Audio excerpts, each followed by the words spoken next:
네, 지금부터는 이동영 작가 만나보겠습니다. 안녕하세요. 네, 반갑습니다. 네, 저희 여권 이야기부터 좀 해볼까요? 네. 강선우 여가부 장관 후보자가 결국 자진 사퇴했고 여파가 이어지고 있는데 이재명 대통령이 국회에 이제 청문 보고서 송부 요청까지 했는데 그 다음 날인 어제 자진 사퇴를 했습니다. 네. 어떻게 보세요? 근데 여파가 이어지는 거는 언론과 야당이 바라는 거 아닌가요? 아니 자진 사퇴했는데 뭐 여파가 이어질 게 뭐 있겠습니까? 근데 지금부터 해야 할 일은 사실은 그러면 앞으로 새롭게 올 사람은 누구인지, 그 사람 인사 검증에서 뭐 잘못된 게 있는지 없는지, 두 번 연속 실수를 하면 안 되니까 그런 거 살펴보고, 어쨌든 갑질 문제가 불거졌으니까 이거는 뭐 여당 야당 할 것 없이 다 똑같은 숙제인 거잖아요. 그래서 국회 차원에서 혹은 뭐 당 차원에서 재정비를 해서 재발 방지를 위한 제도적 장치 마련해야죠. 당연히 마련해야 되는 것이고, 이왕 이야기 나왔으니까 보좌관 갑질 문제도 있거든요. 민원인에게 많은 언론 보도를 통해 기사를 받지 않습니까? 그런 것도 스스로 좀 반성을 돌아볼 필요도 있고, 그런 이야기를 좀 앞서 나간 이야기를 해야 되지. 지금 강선우 후보자가 스스로 내려왔다고 해서 야당 한껏 잡았다.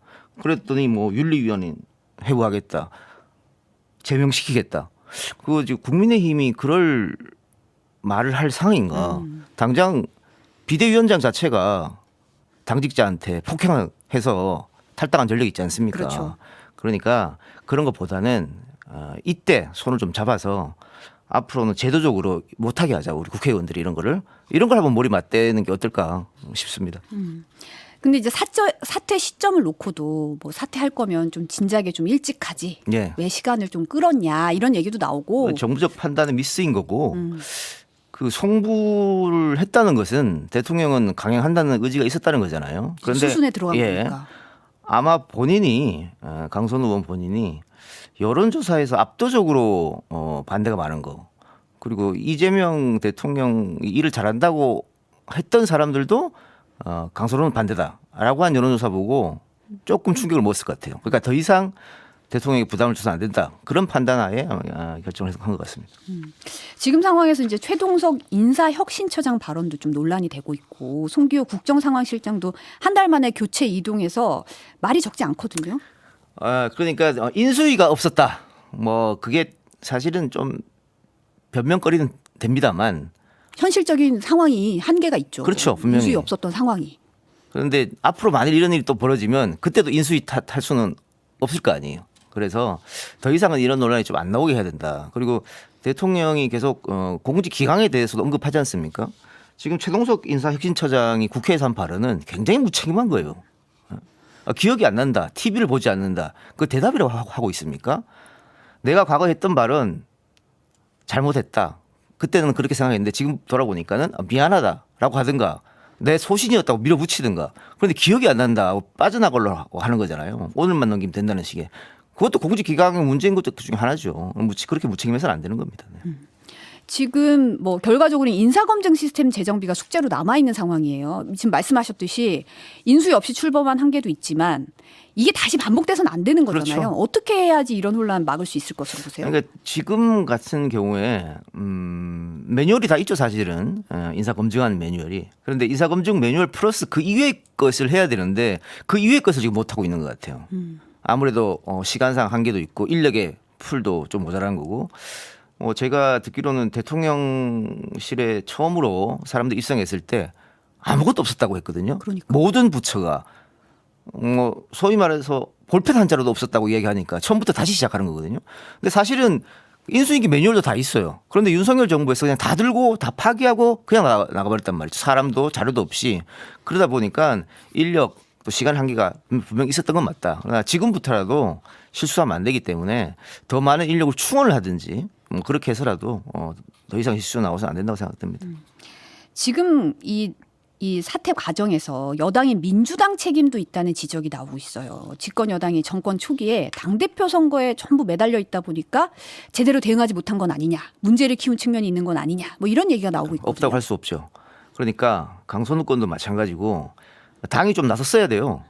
그래야 대통령 부담도 덜어주는 거고 후보자 본인 부담도 덜어주는 겁니다. 그러니까 갑질 문제가 보좌관들부터 시작됐고 국회의원들이 오히려 강선우 의원을 두둔하는 듯한 발언을 했기 때문에 더 화가 나서 더 크게 폭로가 이어지고 했던 거 아니겠습니까? 그러니까 처음 폭로가 나왔을 때 당이 앞장서서 보좌관들을 불러서 혹은 면담을 해서 우리가 제도적으로 앞으로 이런 거 없게 하겠다.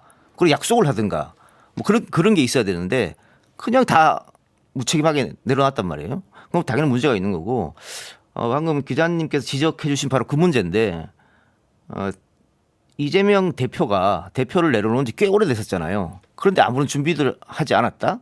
뭐 대통령 선거 있었으니 그렇다 치고 그러면 대통령이 되고 나서 6월 3일 날 당선이 됐는데 그때부터라도 빨리 준비해서 지도부 공백을 없앴어야 돼요. 그런데 2달 뒤에 당대표를 선거를 하겠다? 이것도 보궐선거 아닙니까? 보궐선거에 당대표 1명, 최고위원 1명만 뽑으면 되는 거거든요. 그렇죠. 그러면 굉장히 빠르게 원샷으로 온라인 선거하면 원샷으로 끝나잖아요.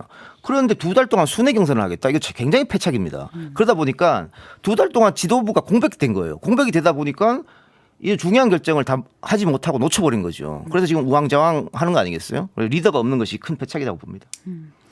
지금 보면은 이 당대표 선거 전 치르는 박찬대 후보와 정청래 후보의 언행에 미만 온도차가 있거든요. 예.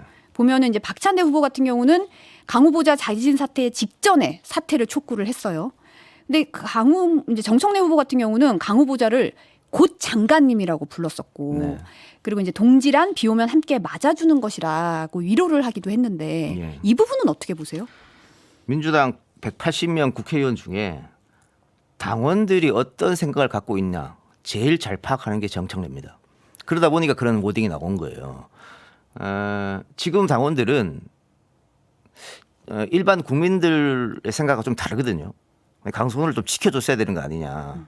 비 올 때 같이 좀 맞아주면 좋은 거 아니냐. 이런 생각이 굉장히 많아요.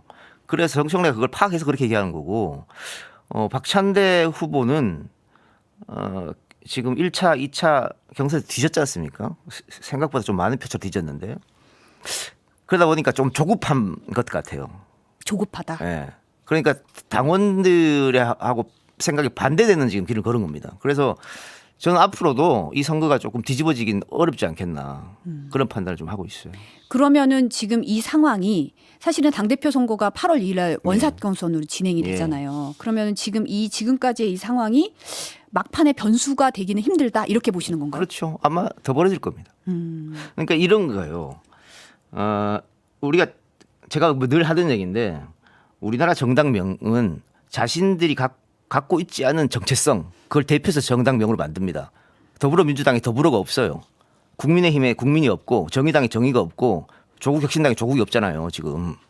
그래서 더불어민주당에 더불어가 없다. 왜 의리가 이렇게 없냐. 왜 지켜주지 못하냐. 못 지켜서 잃은 사람들이 몇 명이냐. 이게 당원들의 생각에 각인되어 있거든요. 그런데 박찬대 의원이 내가 앞장서서 이렇게 대통령 부담을 덜어줬다. 그러니까 나를 좀 지지해달라. 이랬던 것 같은데 그 당원의 생각과 정반대로 가버린 거죠. 오히려 역풍이 불 수 있다 이렇게 보시는 거예요. 그렇게 보입니다. 다음 주제로 좀 넘어가 보겠습니다. 윤석열 피의자가 오늘도 내란 재판 출석하지 않았어요. 3주 연속 불출석하는데 이거 결과적으로 이제 좀 버티기 이렇게 보세요? 재판에 불출석하면 자신 손해인데 왜 버티기를 뭐 때문에 버티기를 하죠? 속내를 모르겠어요. 글쎄요, 뭐 다들 지금의 혐의가 인정이 된다면 무기 아니면 사형밖에 없지 않습니까? 뭐 그래서 그런지 모르겠습니다만은 막무가내 버티기거든요. 이해할 수 없는 처사입니다. 네. 지금 내란 특검이 한덕수 전 총리 자택, 총리 공간 그리고 강희구 실장 자택도 오늘 압수수색을 했거든요. 그러니까 계엄 선포 당일에 국무위원들이 어떻게 했는지, 그러니까 본인들은 뭐 뒷주머니에서 발견했어 뭐 이런 식으로 얘기를 했는데 점차적으로 그 실체적 진실이 좀 드러나고 있는 거죠. 그렇죠. 뭐 CCTV 등등에 다 나오고 있는 거니까 게다가 내란 당시에는 어쨌든 최고 특수권자가 윤석열이었기 때문에 눈치를 볼 수밖에 없죠. 근데 지금은 감옥에 가 있는 상태고 구치소에 있는 상태고 그러다 보니까 또 여러 가지 증거가 나온 상태고 나 혼자 살기 위해서 다양한 폭로와 증언이 쏟아질 수밖에 없는 상황입니다. 그러니까 입을 맞출 수가 또 지금은 없는 상황이고 그럼 실체적 진실은 시간이 지나면 지날수록 점점 드러날 수밖에 없다. 지금 김건희 특검이 굉장히 혐의가 많다 보니까 여러 곳을 이제 수사를 하고 있는데 통일교 측이 다이아 목걸이와 샤넬백 전달했다는 의혹 수사 중이잖아요. 아주 구체적인 정황들이 나오고 있어요. 선물 구매 방식이라든지 뭐 영수증 또 품위서를 확보했다던가 이 상황은 어떻게 보세요? 예. 세계 특검이 돌아가고 있는데 이 세계 특검의 공통점은 다 김건희입니다. 김건희라면 다 들어갈 수밖에 없어요. 다 하나로 모아집니다. 그렇죠. 하나로 신문이. 모아집니다. 그리고 지금 윤석열 먼저 부르고 김건희를 뒤늦게 부른다는 거잖아요. 내란 특검 때는 그렇지 않았거든요. 윤석열 제일 먼저 불렀지 않습니까? 이게 이제 방식이 다른 건데 김건희 특검에서는 이미 다 증거를 조사하고 다른 관련자들도 불러서 증언을 듣고 마지막에 김건희를 불러서 관련 증언 다 내놓고 압박하겠다는 작전이거든요. 위에서 내려오느냐 아래에서 그렇죠. 올라가느냐. 그거 차이죠. 그래서 웬만한 지금 증거나 증언은 특검에서 확보했다는 생각이 들고요. 지금 뭐 통일교에서 뭐 다양하게 뭐 품위서라든가 또 영수증 압수수색에서 발견됐는데 목걸이가 6천만 원짜리지 않습니까? 그런데 통일교가 로비한 거 캄보디아 건이라든가 YTN 메가 건이라든가 수백억 어마어마하죠. 짜리잖아요. 달랑 6천만 원 가지고 이걸 어떻게 하려고 그랬다? 저는 그렇게 생각 안 들거든요. 이것 위에 더 많은 것들이 있을 것이다. 뭔가가 더 있을 그럼요. 것이다. 그리고 통일교는 이 6천만 원짜리 목걸이 영수증을 왜 그냥 뒀을까? 처리하지 않고. 우리한테는 압수수색 못 들어오겠지라는 생각이 있었을 거예요. 그래서 저는 이것 말고라도 특검이 더 많은 걸 확보하지 않았을까라는 생각이 듭니다. 지금 이른바 집사 게이트 그리고 삼부토건 주가 조작 수사에서도 공력을 들이고 있는데 이제 결국은 이게 돈줄을 찾을 수 있을지가 관건이잖아요. 뭐 이 수사는 사실상 이제 특검이 처음 수사하는 거예요. 다른 거는 이제 검찰에서 넘겨받고 뭔가가 이제 네. 수사가 돼 있던 거를 받아서 지금 더 확대하는 거라면 이 수사는 특검이 지금 파고 있는 수사인데 네. 어떻게 보세요? 삼부토건 주가 사건은 어렵지 않을 거예요. 선수들이 투입됐기 때문에 또 관련자들이 뭐 도피한 상황이지 않습니까? 죄가 있으니까 도피했겠죠. 그래서 뭐이 부분은 쉽게 찾을 수 있을 것 같고 다만 집사 게이트가 문제인데 집사 게이트. 집사 게이트에서 관련자들이 입을 열 것인가가 중요한 거예요. 그러니까 지금 대기업들이 앞다투어 가지고 이 집사라는 사람이 하는 사업에 많은 돈을 투자했지 않습니까? 그런데 그 회사는 망해가는 회사였습니다. 자본금 다 잠식된 그런 회사였는데 상식적인 투자가 아니었죠. 왜 그랬을까요? 간단한 거지 않습니까? 당시에 또 그 회사들이 다 하고 싶어하는 일들이 있었었고 소위 민원 해결 창구로 여기를 쓴 거 아니냐.